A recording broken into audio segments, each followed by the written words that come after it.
اس میں علم کی 5 اقسام ہیں۔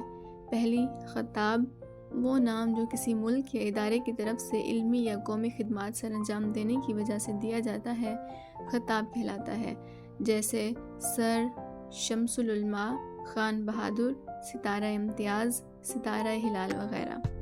لقب، وہ نام جو کسی خاص خوبی کی وجہ سے لوگوں میں مشہور ہو جائے، جیسے ابراہیم خلیل اللہ، موسیٰ کلیم اللہ، اسماعیل ذبیح اللہ، بابائے قوم، قائد ملت، شاعر مشرق وغیرہ۔ تخلص، وہ مختصر نام جو شاعر اپنے شعر یا عموماً غزل کے مقطع میں استعمال کرتے ہیں، جیسے غالب، سودا، انیس، دبیر، اقبال وغیرہ۔ کنیت، وہ نام جو ماں، باپ، بیٹا، بیٹی کی نسبت سے پکارا جائے، کنیت کہلاتا ہے، جیسے ابو داؤد، ابن مریم، ابن علی، کلثوم وغیرہ۔ عرف، وہ اسم جو محبت یا حقارت سے لوگوں میں رائج ہو جائے، عرف کہلاتا ہے۔